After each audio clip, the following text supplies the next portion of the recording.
PUBG game से सबसे पहले आपको सीखने को मिलता है कि जीवन में हमेशा प्लानिंग बनाकर काम करें। जब भी आप प्लेन से जमीन पर उतरते हैं तो उसके बाद एक सर्कल बनता है। वो सर्कल धीरे धीरे छोटा होता जाता है और आपको उस सर्कल के अंदर रह के खेलना होता है। लेकिन कई लोग बिना प्लानिंग करके सर्कल से बहुत दूर उतर जाते हैं और उसके बाद वहीं पर एक दूसरे को मारते रहते हैं और उसके बाद वो ब्लू जोन में आकर खुद ही मर जाते हैं और गेम को कंप्लीट नहीं कर पाते हैं। हमारी जिंदगी में भी यही होता है, हम लक्ष्य कुछ और बनाते हैं और किसी और चक्कर में पड़ जाते हैं। इसलिए हमेशा याद रखिए, अपने सर्कल पर ध्यान दीजिए और उस सर्कल की ओर आगे बढ़ते रहिए। दूसरी चीज जो हमें सीखना चाहिए वो है कि भेड़ चाल ना चलें। जब भी हम प्लेन से उतरते हैं तो बहुत सारे लोग ऐसी जगह पर उतरते हैं जहां पर पहले से बहुत सारे लोग उतर रहे हैं। इसका मतलब हम भेड़ चाल चलते हैं और भीड़ का हिस्सा बन जाते हैं और फिर ज्यादा देर तक सरवाइव नहीं कर पाते। हमारी असल जिंदगी में भी यही होता है। हम सफल लोगों को देखते हैं कि वो क्या कर रहे हैं और उन्हीं के जैसे करने की, उन्हीं के जैसे बनने की पूरी कोशिश करते हैं और अपनी पसंद और नापसंद को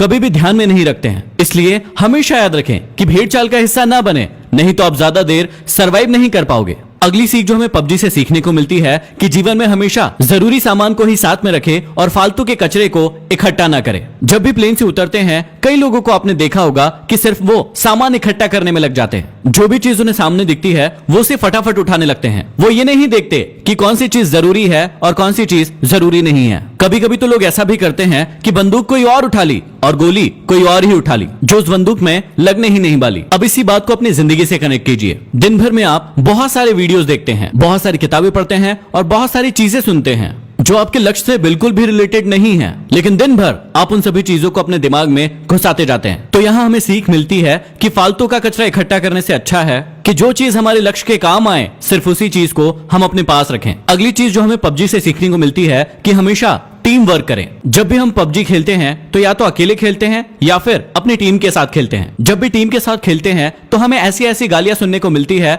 जो हमने पहले कभी नहीं सुनी है। अब इसमें कुछ लोग तो टीम का साथ देते हैं लेकिन कुछ लोग टीम से दूर भागते रहते हैं। कुछ लोग तो ऐसे भी होते हैं जो अपनी टीम के बंदे को दूर से बैठकर मरता हुआ देखते हैं और उसे रिवाइव भी नहीं देते। ऐसी टीम ज्यादा समय तक नहीं टिक सकती है जो यूनिटी के साथ नहीं खेलती है। जैसे पबजी में यूनिटी का बहुत ज्यादा इंपॉर्टेंस है, वैसे ही हमारे जीवन में भी टीम वर्क और यूनिटी का होना बहुत ज्यादा जरूरी है। नहीं तो कौन व्यक्ति आकर आपको कम मार जाएगा आपको पता भी नहीं चलेगा। अगली चीज जो हमें सीखने को मिलती है कि हमेशा कमजोर साथी को साथ लेकर चले। जब भी हम पबजी खेलते हैं तो हमारे साथ कोई ना कोई व्यक्ति ऐसा जरूर जुड़ जाता है जो नया होता है और जिसे ज्यादा खेलना नहीं आता है, लेकिन हम उसका मजाक उड़ाते हैं। कभी कभी तो ऐसा भी होता है कि यदि आप 3 लोग खेल रहे हैं और 2 व्यक्ति वाली कोई कार मिली तो 2 व्यक्ति बैठकर उस पर निकल लेते हैं और एक व्यक्ति को पीछे ही छोड़ देते हैं। ना तो आपको पबजी गेम में ऐसा करना चाहिए और ना ही आपको अपने जीवन में ऐसा करना चाहिए। जो भी लोग कमजोर है उन्हें हमेशा अपने साथ लेकर आगे बढ़ना चाहिए। अगली सीख जो आप सभी के लिए बहुत ही ज्यादा इंपॉर्टेंट है, ज्यादा साधन जुटाने की अपेक्षा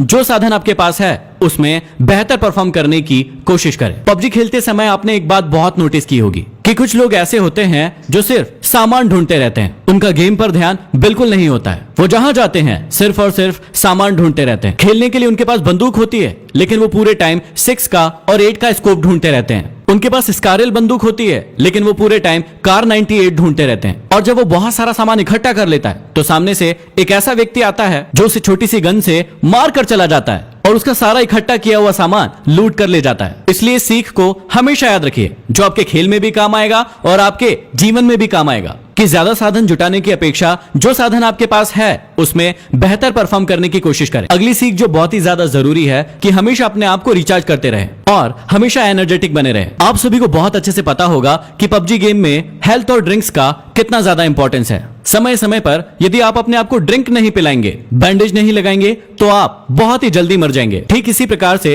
हमारे जीवन में भी होता है। हमें सिर्फ काम ही नहीं करते रहना है, समय समय पर अपने आप को रिचार्ज भी करते रहना है। अगली बहुत बड़ी सीख हमें पबजी से मिलती है कि शत्रु को कभी भी कमजोर न समझे। जीवन में आपको कभी भी पता नहीं होता है कि सामने वाला शत्रु कौन है, उसके पास कितने साधन हैं और ऐसा ही हमारे साथ पबजी में भी होता है कि उसके पास कौन सी गन है, उसके साथ कितने लोग हैं, उसके पास कितना हेल्थ है, ये आपको कभी भी पता नहीं होता है। इसलिए आप दबंग बन के उसके सामने छाती चौड़ी करके खड़े मत हो जाइए, क्योंकि कई बार ऐसा भी होता है कि एक नया खिलाड़ी भी एक प्रो खिलाड़ी को मार कर चला जाता है। कई बार हमारे जीवन में भी ऐसा ही होता है। हम अपने कॉम्पिटिटर को अपने से कमजोर मान लेते हैं जो कि हमारी हार का बहुत बड़ा कारण होता है। इसलिए आप कभी भी शत्रु को कमजोर ना समझे। अगली सीख हमें मिलती है कि सही मौके का इंतजार करें। आप सभी ने बहुत अच्छे से सुना होगा कि मौके पर चौका लगाना, इसका मतलब होता है कि आप सभी को सही मौके का इंतजार करना है। कई लोगों को आपने पबजी गेम में देखा होगा कि वो खुलेआम घूमते रहते हैं और धड़ाधड़ गोलियां चलाते रहते हैं, लेकिन एक व्यक्ति दूर पर स्नाइपर लेकर बैठा होता है और एक ही शॉट में उस व्यक्ति को मार गिराता है। कई बार आपको लोग कहते होंगे